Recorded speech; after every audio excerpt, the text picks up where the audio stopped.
So it is December 8th at noon. Welcome to American College of Medical Toxicology Grand Rounds webinar series.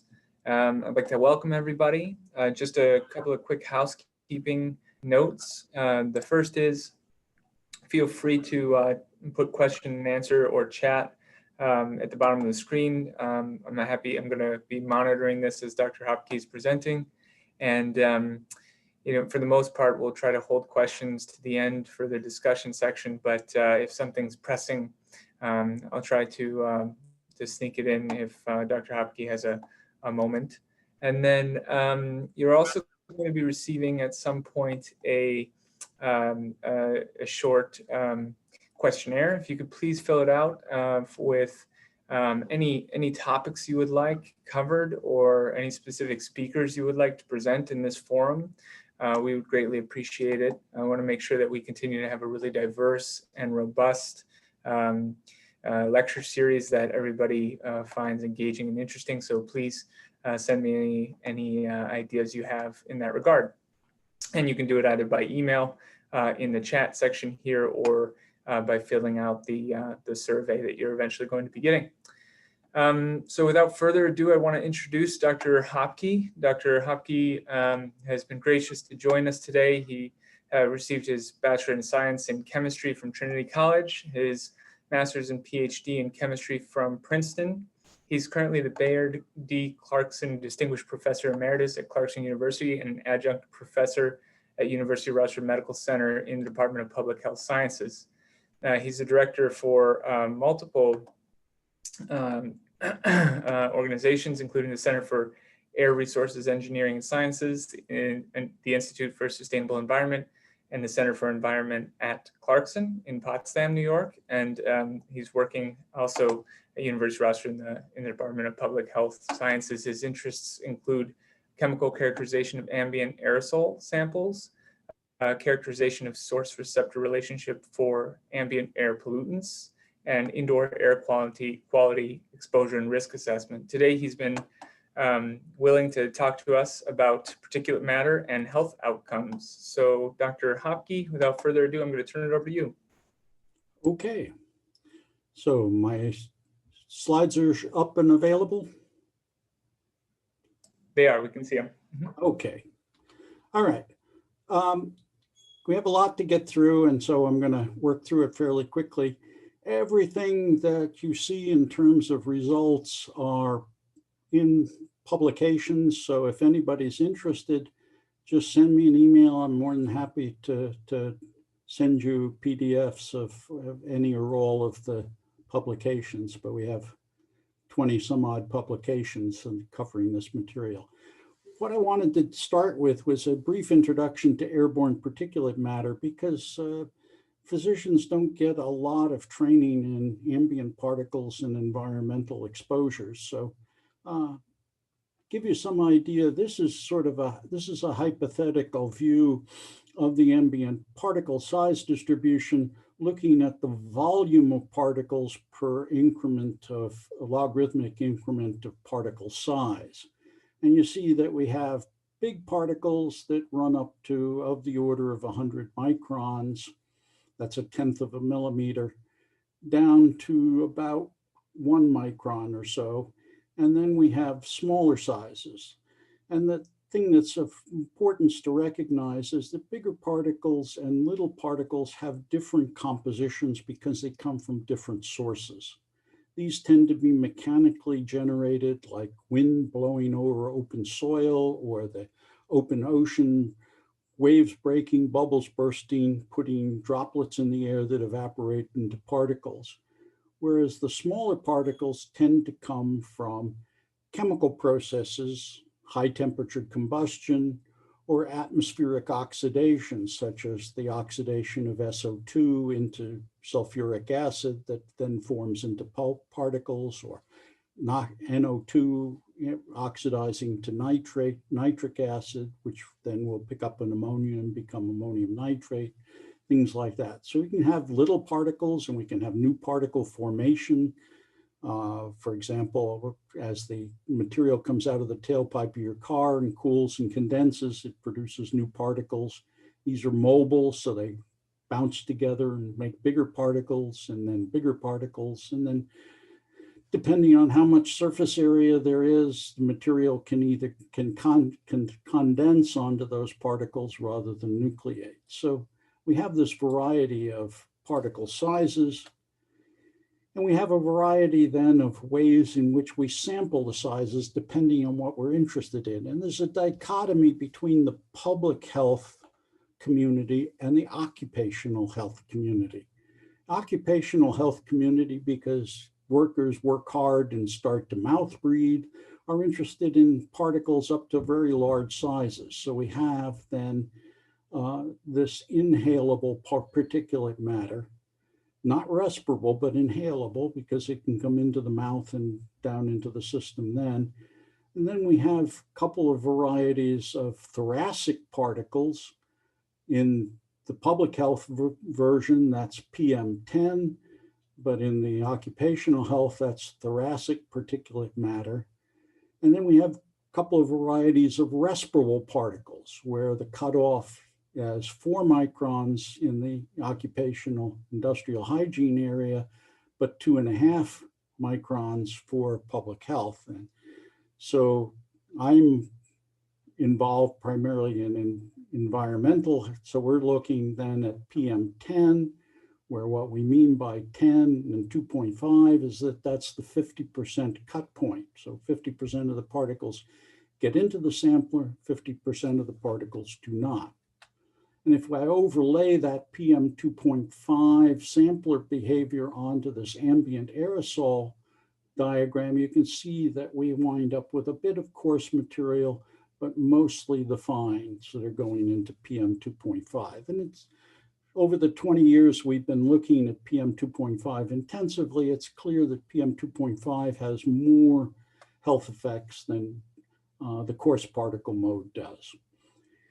Then size matters also in where it goes in the lungs and how it moves. So for big particles, they move by inertia.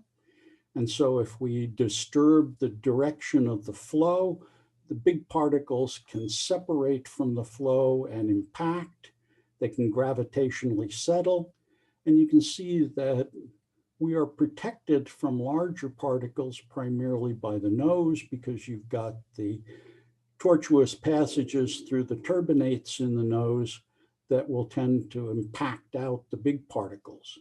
When we get down to little particles, they diffuse. And the important point is that you have a section in the middle where particles are too big to be diffusional, too small to be inertial. And so things like filtration of particles in the air are very different than filtrations of particles in water, because now when we get smaller than this 0.3 microns, we actually can have higher efficiency in removal because the particles can diffuse. If we go bigger, they become more inertial and they more easily impact.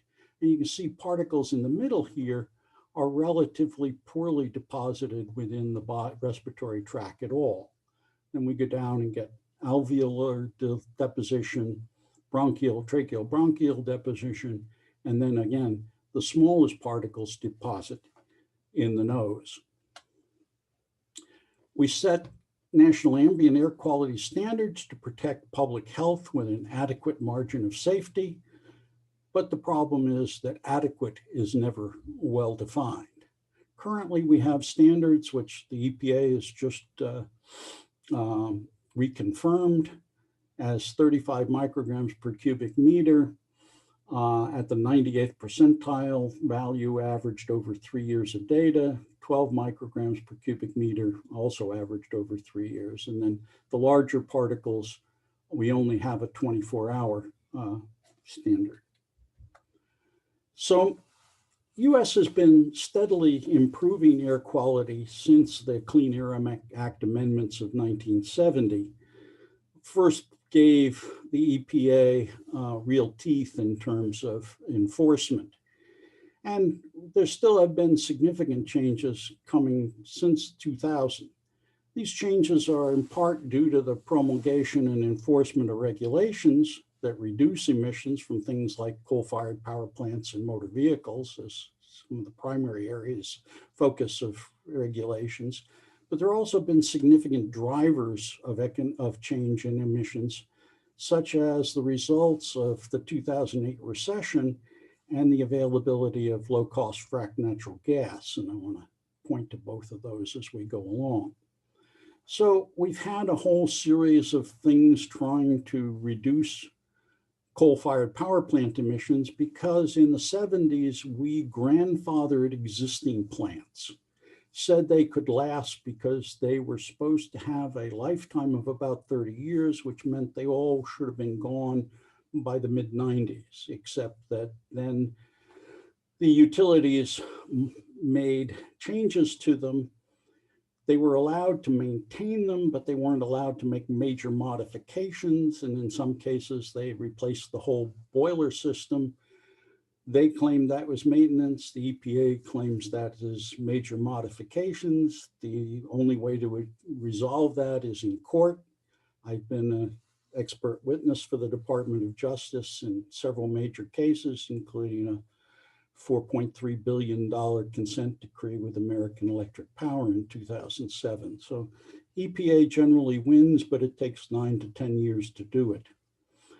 In New York, we've had some specific things because New York then required all distillate fuels to reduce their sulfur content.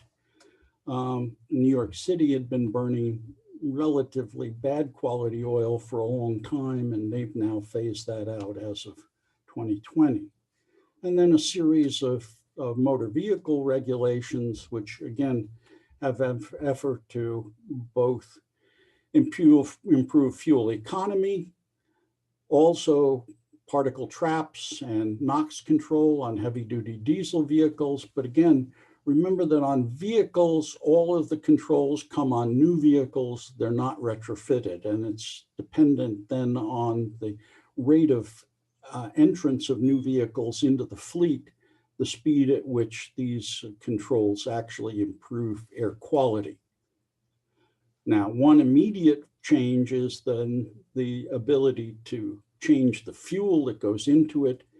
And again, to protect things like the catalyst in the control traps, we had to have ultra low sulfur fuels go into place. And then to reduce benzene in gasoline and the known risk of liver carcinogenicity, we reformulated gasoline, and we'll talk a little bit more about that as we go along. So we all remember the 2008 recession, big drop in GDP, and also a big drop in electricity sales. Now, that was also the time then when fracked natural gas was coming on the market and reduced the price of natural gas to much lower than it had ever been before. So combination of things happened after the 2008 recession, and that is, although the level built back, it didn't continue to grow. You'll note previously electricity use had grown dramatically. After that, we then started to really put in things like energy efficiency. And so the demand for electricity has never returned to the growth curve that it had prior to the recession. At the same time, it was then cheaper to start and build new gas-fired combined turbines than it was to restart the coal-fired power plant. And you can see then that although there still is some coal-fired power plant, the cost per unit electricity generation is much higher for coal than it is for natural gas. And you could always put the cost of building the new plants onto the ratepayers. So you can see that nationally what's happened is that the natural gas use has increased, the coal use has gone down. Now, being a new plant, all of these gas turbines have to have controls on them. You don't have SO2 to start with because there's very little sulfur in the natural gas. You do have oxides of nitrogen, but they put controls on it. So this has resulted then in substantial reductions in SO2 and NOx emissions from electricity generation. This has then led to substantial reductions in PM 2.5. Now, these are data from New York State, Albany, Bronx, New York City, Buffalo. This is south end of Manhattan Island, Queens, and Rochester. And you can see that in all cases, there's been substantial reductions between 2005 and 2016. You can see that more clearly when we put all of the PM data across the state and interpolate, and you can see that by season, so this is winter, this is transition. So we look at this in terms of both spring and fall together, because spring and fall basically are sort of opposite mirror images in terms of temperature and photoperiod. And you can see then that by the time we're getting from 2005 to 2007, 2008 to 2013, 2014 to 2016, things have cleaned up dramatically in all seasons. Now, to look more closely, we aggregated things into these three periods, before, during, and after, because that's when we're going to want to try and look at the differences in the resulting health effects as reflected in hospitalizations and emergency department visits. So the before is when most of the regulations were going into effect or hadn't really started. A lot of the action in terms of the changes occurred during this during period. And then after, much of the remissions were now reduced because of the actions of the regulations and the economic changes. So again, you can see that if we look at this in terms of PM 2.5, here's the Bronx, Manhattan, Queens. These are the three New York City sites. These are the three upstate sites, Albany, Buffalo, and Rochester. And you can see there's a substantial and statistically significant reduction as we go from the before to the during to the after. Now, the question is, what is driving those in terms of composition? Okay, we know that all particles aren't equally toxic, but we've never been able to really get a good handle on what drives the toxicity. But let's look at those major species then. So here we have sulfate, and you can see that, as we've said, we've driven the sulfur out of a variety of fuels. We've taken coal-fired power plants offline, and that's resulted then in big drops in all across the state in terms of the sulfate. Nitrate, not so much, because we still have a lot of NOx being generated by vehicles, and that tends to be more locally generated particulate matter. So there's some reductions, but not nearly as dramatic as they are with the sulfate. With organic carbon, you can see there is some reduction, particularly from the before to both the during and the after, but there's not a lot of change between the during and the after. Elemental carbon, this is the black carbon, the big soot, black soot you see coming out of buses and trucks when they start up. And you can see then that initially there's not a lot of change because it takes a while for those 2007 catalytic reduction traps in to make a difference. But by the time we get to the after period, things are generally cleaner. Now, we can take that composition data we have in those 6 major sites and perform source apportionment, and that's some of the magic that I'm responsible for. So we then find 5 major sources that are common across the state. These are secondary sulfate and nitrate. These are processes in the atmosphere that convert SO2 to sulfate, convert NO2 to nitrate. Then we have spark ignition, gasoline, light duty vehicle emissions, heavy duty diesel emissions, road dust, We see biomass burning in all of the urban sites. One of the rural sites in far northern New York, we don't see it. We get road salt in upstate New York, where we get lots of snow. Rochester averages about 95 inches of snow a year, whereas New York City does not use road salt, but New York City is near the ocean, so we see fresh sea salt, aged sea salt, and the burning of this heavy oil that they use for big building heating in New York, as well as potentially coming from the cargo port across the river in New Jersey.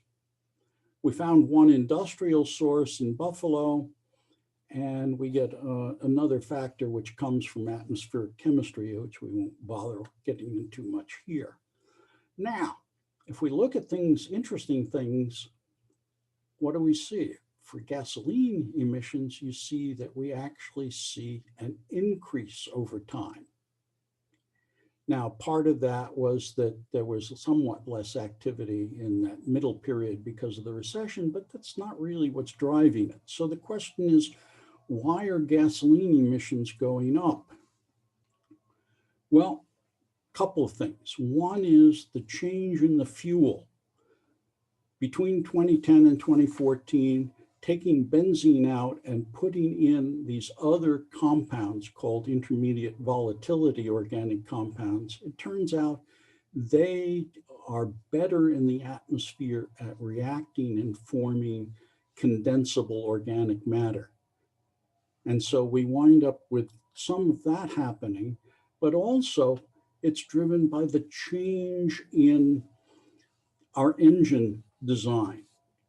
We used to have port-fueled injection, and we went to gasoline direct injection because that's more efficient in terms of reducing or increasing the number of miles per gallon.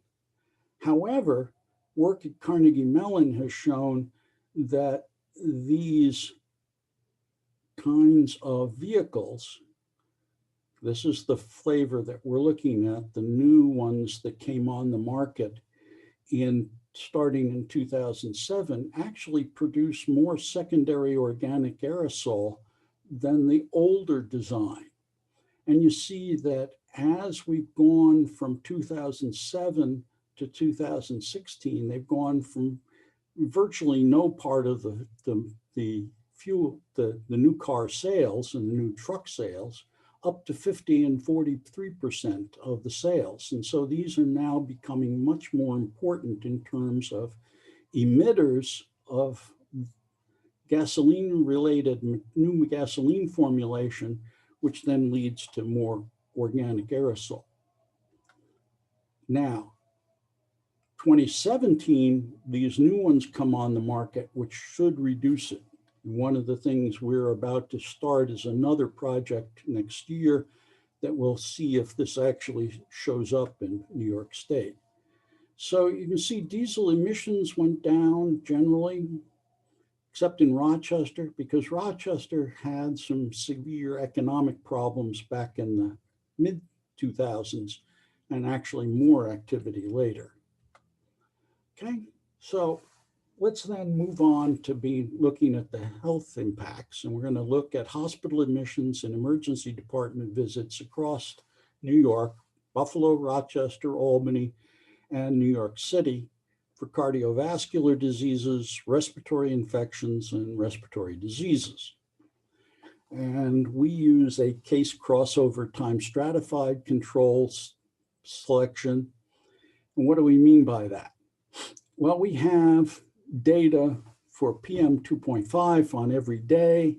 For the speciated species for which we do the source apportionment, we either have it every third day or every sixth day. So let's look at the data where we have it continuously, and suppose that our subject goes to the hospital on the 24th of March.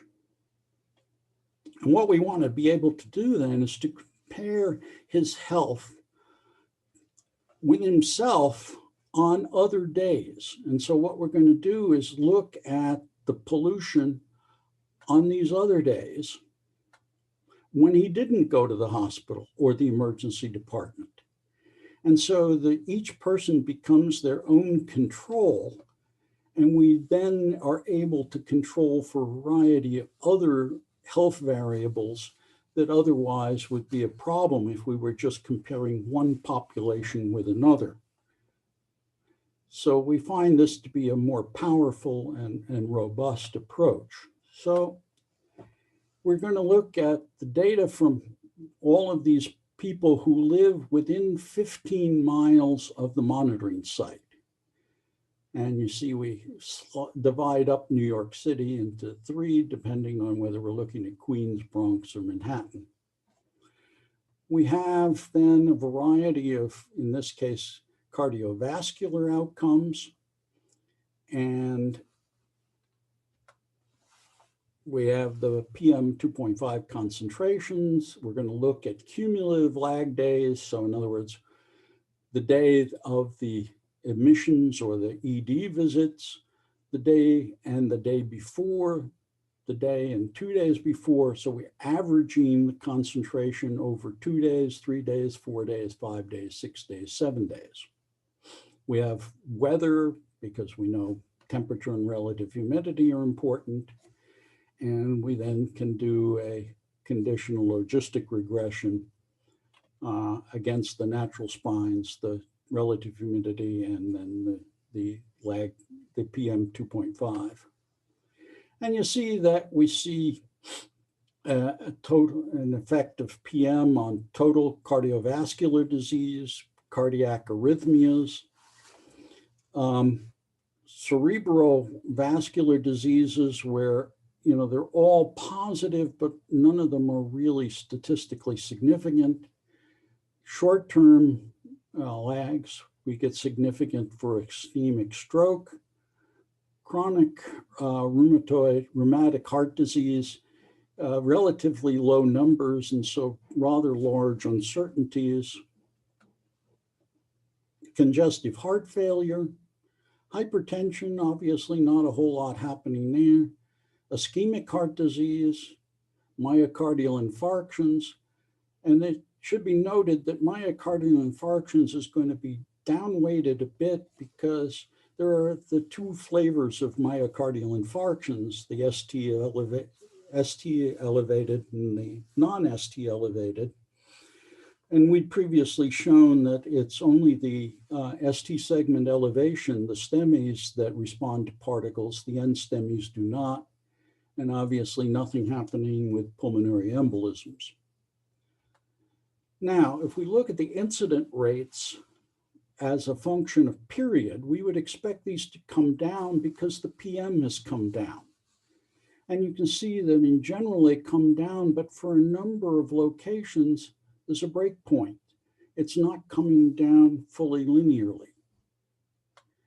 And so if we look at specific diseases like ischemic heart disease, you can see that it's relatively flat in the before, the 2005-7, the 2008-13, but in this most recent period, the risk per unit mass, in this case, the interquartile range, has gone up dramatically.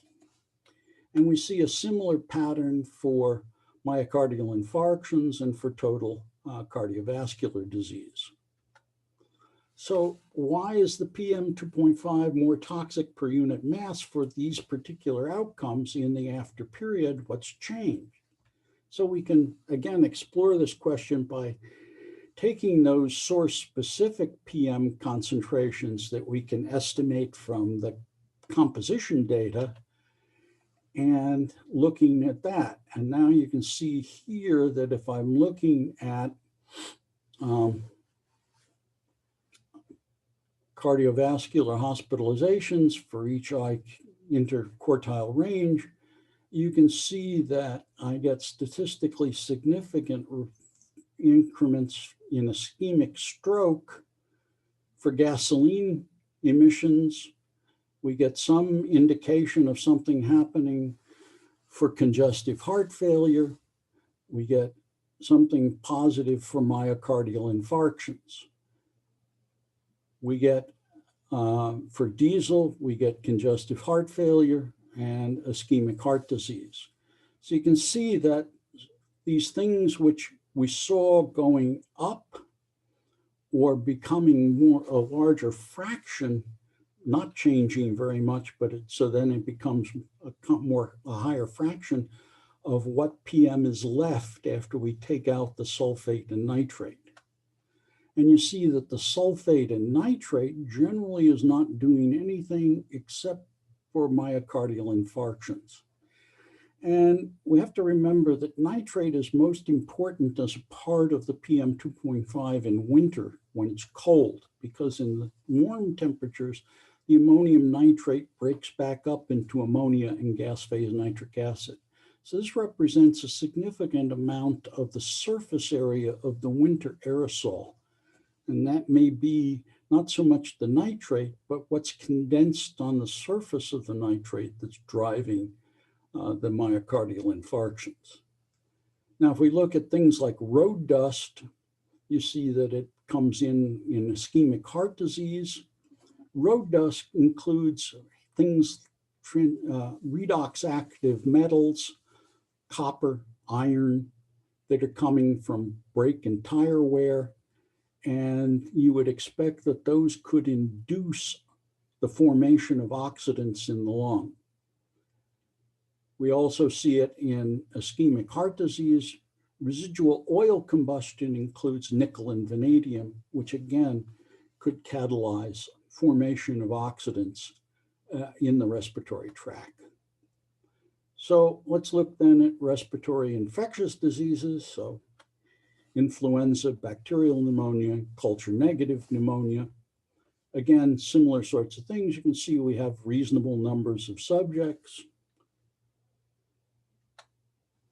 And you see that for hospitalizations associated with interquartile range, you can see that culture negative pneumonia are all positive and statistically significant. Influenza hospitalizations are not. But again, you remember that you have to be pretty sick to get into the hospital with influenza. Most of the patients are sent home from the emergency department. And then for bacterial pneumonia, they're all positive, but only a couple of them are significant. You see also that they go up, so it would appear that cumulative exposure over multiple days may be reducing the resistance and getting people to the point where they're sick enough that they're willing to go and get treated. But again, let's look at what's going on in terms of a change over time. You can see for culture negative pneumonia, there's no real change. If anything, it's come down a little bit. So it's probably just going along with the concentration of the particles. But for ED visits for influenza, you can see we get again a sharp rise. And for culture negative pneumonia hospitalizations, we get a rise back up. So again, we're seeing something happening in this more recent period. The one thing that's happening most that we know of is the increase in the gasoline particles, and that those gasoline particles are more likely to be containing reactive oxygen species and potentially generating additional oxidative stress. Now, if we look here in terms of the source specific, now we're looking at influenza hospitalizations. And you see that we get, again, some significant relationship with spark ignition vehicles. There is positive, but not statistically significant relationships with residual oil. And there may be some positive, but not statistically significant with both secondary sulfate and secondary nitrate. Now, if we look at ED visits, you see that again, for culture negative, it's not as strong, but when it's strong enough, remember the hospitalizations were all positive and more significant. Now, influenza ED visits with increasing time of exposure, in other words, high concentrations over a longer period, we now start to see a significant increase in the ED visits. And again, bacterial pneumonia are all positive, but all with a great deal of uncertainty. And again, if we look then at influenza ED visits associated, you see now we see a lot of relationships with, again, things that we would associate with the potential for driving oxidants and oxidative stress in the respiratory tract. Now, if we go on then to respiratory disease hospitalizations, now we're looking at COPD and asthma. All of the others have too small numbers to be very useful. But between COPD and asthma, we have about 1.5 million subjects, so that works pretty well. Now, again, if we look at what's happening over time, this is the before period, this is the during period, this is the after for asthma ED visits and COPD hospitalizations. So there's a difference in whether it drives you to the ED or whether it makes you sick enough that you need to be hospitalized. But you can see that in both cases, we get a significant amount. Now, some of these are significant, particularly at the longer lags. All of these are significant. So something, again, is making this PM more hazardous in the later period, the 2014-16 period, compared to the earlier time frame. Now, if we try and look at specific sources, this is nitrate and sulfate, you can see that not much is happening with either sulfate or nitrate driving either hospitalizations or ED visits for COPD. Again, if we look at spark ignition, the things which we think of in terms of potentially driving additional oxidative stress, you can see that COPD hospitalizations are being strongly influenced by spark ignition vehicles and weakly influenced by diesel. But the diesel seems to be driving the ED visits for COPD. Whereas if we look at then asthma, you can see that here we're getting something with secondary nitrate and secondary sulfate. So there's a very different behavior here. These didn't drive either the CVDs or the respiratory infections, but they seem to be driving the asthma rather than the COPD. And we don't really understand exactly what's going on. These tend to be larger particles that may then deposit in a different area of the lung. Does that make a difference? We're not sure. You can see then that for, in this case, the gasoline vehicles, the diesel vehicles don't have anything to do with asthma. So there's a difference between asthma and COPD in the respiratory diseases and the infections and cardiovascular disease as well. So you can see that we do get some relationship between source-specific particulate matter concentrations, but exactly what all is going on with the respiratory diseases is something we're still trying to follow up with further. Okay, if we look then at things like biomass burning, road dust, and the residual oil, you see that we do for ED visits and asthma see these species, which again are bigger in size and would induce oxidants in the lung rather than carrying oxidants to the lung. So again, is that a clue as to what the mechanism is for why these species are driving these outcomes? Now, we've also very recently looked at temporal changes in the risk of emergency department visits for cardiovascular diseases and asthma with short-term increases in PM2.5 in Los Angeles, and used a different method here because we didn't have as much data to work with. So we're looking at Poisson log linear models with unconstrained distributed exposure lags to get the risks of CVD or ED visits with short-term increases in PM2.5, and again, controlling for temperature and relative humidity. And again, we're looking at similar periods, slightly different in LA, 2005 to 2008, 2009 to 2012, 2013 to 2016.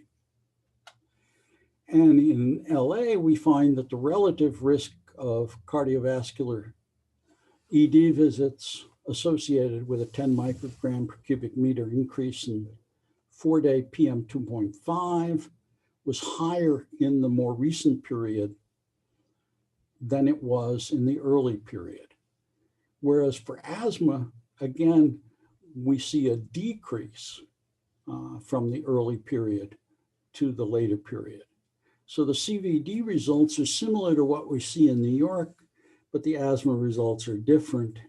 We haven't done the source apportionment or looked at the species in Los Angeles yet. And so we can't quite determine what the differences in composition are that might be driving these differences in responses. So we're hoping to be able to do that. We actually are in the midst of developing a proposal to the Health Effects Institute to do this.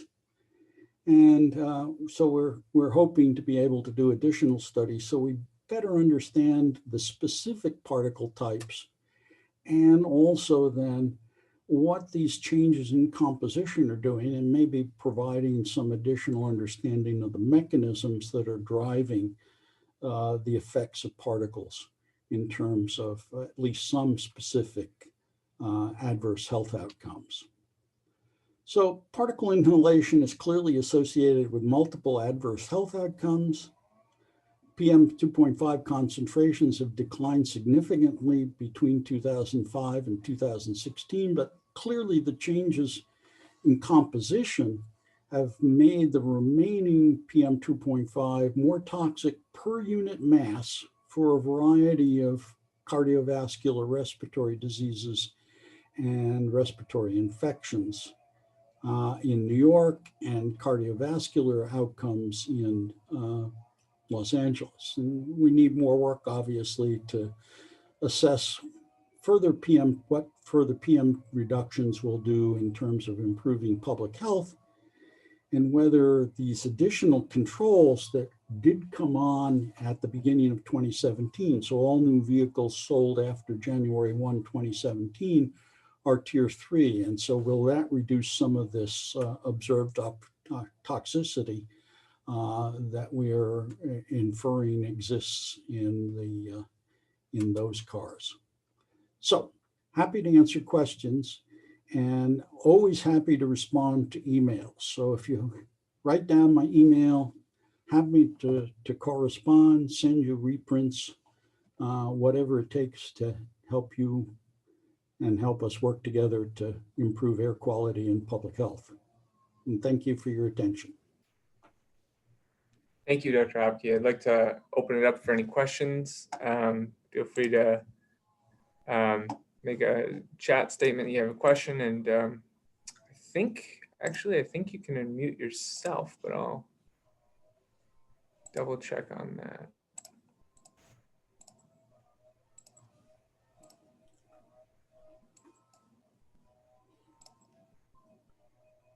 announcements. There we go. And attendees. All right. I came up with a couple of questions as I was listening to you. That was a great presentation. Thank you very much for taking the time, Dr. Hopke. The one thing I noticed was your endpoints in a lot of the data that you cited was hospitalization for any either reason related to an infection or a cardiovascular outcome. Is there any data for mortality? It's very hard to get mortality data with the New York State is set up so that it made it impossible to do so. We're now in the new project we're about to start working with the New York City Department of Health, who does have access to mortality data. So we'll be looking at least at mortality in New York City, which is the bulk of the population anyway. But no, that's a problem. Getting the death data with real specificity has not been possible. Imagine it'd be difficult. One question that came up from Richard Tovar is the increase in the discussed oxidation materials a causation or an association of cardiovascular or lung disease? Don't really know. I mean, again, we have this hypothesis that oxidative stress and the resulting systemic inflammation drives a lot of these, particularly ischemic heart effects, reduces the resistance of the lung to infection, causes irritation for things like emphysema. So it's, there's a logical connection there, but have we established a mechanism that really links oxidation and oxidative potential? How much of it is exogenous ROS coming in on the particle? How much of it is endogenous ROS formed from the composition of the materials once the particle lands in the lung fluid? All interesting topics yet to be determined. Great. Dr. McKay asks, given the longer-term decrease in ambient PM 2.5 concentration over decades, but increase in asthma prevalence attributable to reactive oxygen species or other compounds carried to the lungs, what impact do you think the forest fires out west this year with the larger particulates will have? Or is it not just an issue of large versus small particles? Remember, I'm the atmospheric chemist exposure person. So I'm not going to try and make guesses as to how the particles are affecting human physiology. I mean, clearly, major sources like the wildfires are going to cause a whole lot of issues with people who are exposed to them. Luckily, by the time that aerosol got to us, it was going over our heads at about 4 or 5 kilometers. So it really didn't affect ground level concentrations in the Northeast, but out where people are breathing it, obviously there's a lot of oxidative material directly associated with that relatively fresh biomass burning material. And so you would expect it to have some influence. Now, in terms of the increase in asthma, while we've decreased particles, we've decreased particles in the outdoor air. We haven't necessarily reduced it in indoor air. And so then the question is, do particles induce asthma? Do particles exacerbate asthma? Do they do both? Again, lots of interesting questions that we still need to work on. Excellent. Thank you for the questions. Keep them coming in the chat or the question and answer. it seemed like, I was really interested as an practicing emergency physician. I was interested to see where you found statistically significant correlations in the particulate matter measurements and emergency department visits. I mean, how close do you think we are to utilizing this on more of a day-to-day kind of basis, as opposed to a retrospective look at this correlation? I mean, are we going to be able to predict a surge of respiratory infections or COPD exacerbations or cardiovascular events at some point based on real-time air quality measurements? Yeah, we should be able to. I mean, again, these correlations are, our risk coefficients, our, excess rates are available. We can estimate, again, we have forecast air quality that's being generated in lots of places. You can get a tomorrow forecast in New York State for any of the major cities. So, if somebody wanted to set that up, we certainly have the pieces at this point that would let you at least provide sort of green, yellow, red type warnings of potential for increased rushes on the ED for a variety of outcomes that are driven by the pollutants. And that data is available in real time. Is there a specific site that one goes to? Yeah, I can dig it up. I mean, there are. I'll dig it up and send it to you, and you can distribute it. Neat. Thank you. I don't see any other questions coming into the chat. Let's see. Anything else? Again, I want to thank you, Dr. Hopke, for taking the time, and to our ACMT membership, we'll look forward to seeing you at the next ACMT Grand Rounds. And as I say, we have lots of papers, so anybody wants any of them, write me and I'm happy to distribute them. Thank you again, Dr. Hopke. You're welcome.